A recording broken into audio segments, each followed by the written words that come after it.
हनुमंताच्या हातामध्ये पर्वत असताना वानर राक्षस हनुमंताबरोबर युद्ध करण्यासाठी आले. सर्व राक्षसावर विजय हनुमंताने मिळवला आणि जेथीच्या तेथ पर्वत ठेवण्यासाठी हनुमंत जातात असा राजा रावणाच्या मनामध्ये विचार आहे.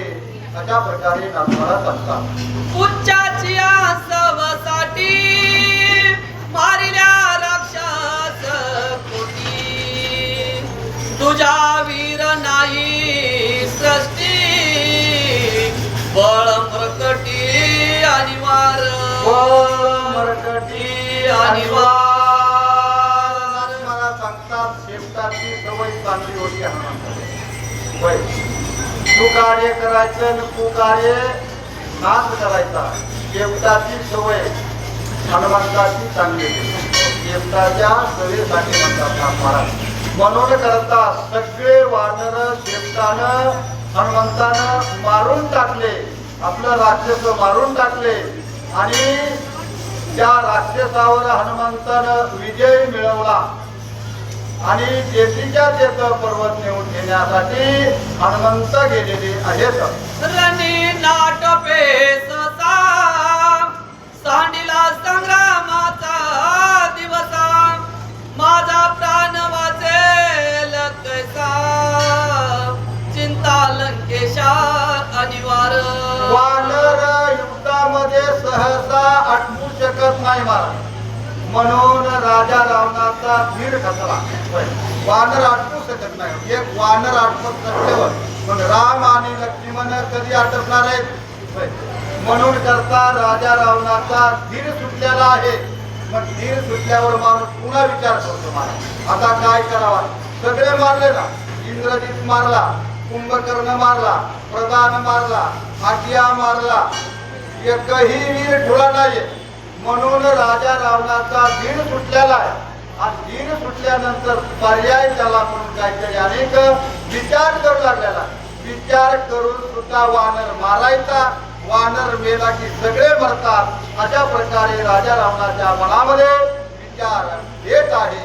चिंतेचा अग्नी दुर्धर रावणा लागला आणि वार, नाटवती भोग उपचार, दस शिर तळमळी, दस शिर तळमळी. चिंतेचा अग्नी आणि वार, रावणा लागला सत्वर. चिंतेचा अग्नी राजा रावणाला मारा. चित्ता अग्नी महाराज मेल्यानंतर जाळतो आणि चिंतेचा अग्नी जिवंतपणे जाळतो महाराज. आणि तो चिंतेचा अग्नी राजा रावणाला बरं का चिंता लागलेली आहे. मग चिंता लागल्यानंतर काहीच आवडत नाही महाराज. बसणं, उठणं, बोलणं, चालणं, खाणं, पिणं, सगळं कार्य करणं. बघा चिंता लागलेल्या माणसाला काहीच आवडत नाही. ज्याला ज्याला चिंता लागलेली महाराज अनेक संसारामध्ये चिंता आहे. चिंता लागल्यानंतर काही आवडत नाही. आणि तशा पद्धतीनं राजा रावणाला चिंता लागलेली आहे. म्हणून करता राजा रावणाला काहीच आवडत नाही. पुढे काय झालं आहे का. भय सुटले दुर्धर, विसरला कर्म तंत्र, कर्मा कर्मी रघुवीर, सत्य साचार लागला. चिंता लागल्यामुळं दुर्धर अशा प्रकारची भीती निर्माण झाली महाराज. होय. आणि भीती निर्माण झाल्यावर माणूस सगळे कर्म विसरून जातो. एकही कर्म माणसाच्या लक्षात राहत नाही भीतीच्या पोटी महाराज. एक पहिली चिंता, दुसरी गोष्ट भीती. आणि त्या भीतीमुळे कोणतं कार्य लक्षात राहतं, कोणतंच राहत नाही. तशी अवस्था राजा रावणाची झाली महाराज. एक पहिली चिंता लागली आणि चिंतेची भीती निर्माण झाली महाराज. सगळे कर्म विसरला महाराज. सगळे कर्म विसरला. कोणते कोणते कर्म विसरला पुढच्या ओळीमध्ये नाथ महाराज सांगतात. बैसो जाता आसनी, राम प्रगटे सुखासनी, उठो जाता तत्क्षणी, सायुध नयनी देखिजे. बैसो जाता सुखासनी. सुखाच्या आसनावर बसल्यानंतर राम चिंतनी आठवला महाराज. रावण अवस्था विसरून गेला. आणि राम अवस्था त्या ठिकाणी निर्माण झाली राजा रावणाची महाराज. हो, आसनावर बसल्यानंतर आसन सुद्धा राम दिसू लागलं महाराज. आणि उठल्यावर सहज पुढे बघितलं महाराज. जिकडं दृष्टी टाकेल का तिकडं त्याला राम दिसू लागला महाराज. रावण अवस्था संपली आणि राम अवस्था निर्माण झाली महाराज. आणि राम अवस्था निर्माण झाली का महाराज, सगळ्या कार्याचा नाट होतो महाराज. एकही कार्याची आठवण राहत नाही. राम अवस्था झाल्यानंतर राममय सगळं दिसतं. आणि ती अवस्था राजा रावणाची झालेली आहे. सगळं कर्म बाकीचं विसरला. सगळ्या कर्मामध्ये राम त्या ठिकाणी राजा रावणाला दिसू लागलेला आहे. अभ्यंग मार्जन करिता स्नेही देखे रघुनाथा, उंटली स्नेहाची वार्ता श्री रघुनाथाच्या निभेने. अभंग मार्जन करिता तेल लावताना गंध लावताना तेलामध्ये बी राम दिसू लागला, गंधामध्ये बी राम दिसू लागला, पावडरीमध्ये बी राम दिसू लागला. सुनो पावडर तोंडाला लावतात, सगळेच लावतात मला एखादा पोटी लागतो.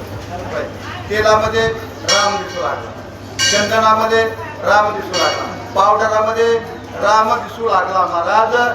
जे काय स्नेह आहे का, हो हो, जे काय जो कर्म आहे का, कर्मावरलं स्नेहरूपी जे काय प्रेम होतं का, कर्मावरलं प्रेम सगळं नाहीसं झालं महाराज.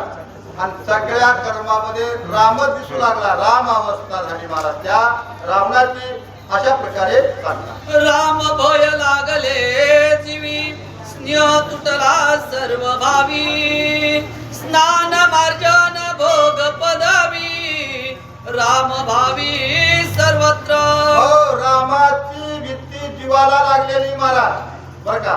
मग रामाची भीती जीवाला लागल्यानंतर जे कर्मातलं जे काय प्रेम होतं का, कर्मातलं प्रेम सगळं संपलं गेलं महाराज.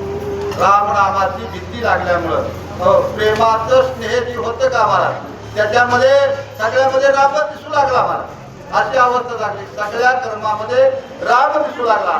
म्हणून करता रामाची भीती त्या ठिकाणी राजा रावणाला वाटू लागलेली आहे. बोले हो गरिले भोजना, षड्रसान्न ताटी जाना, घास घेता रावणा, रघुनंदना देखिले.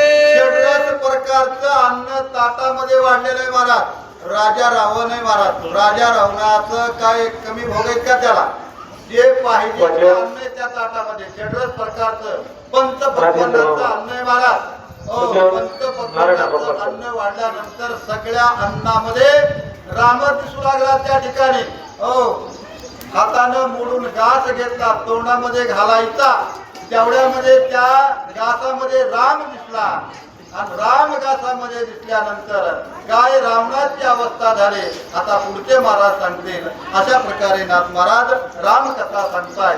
परशुरामचंद्र भगवान की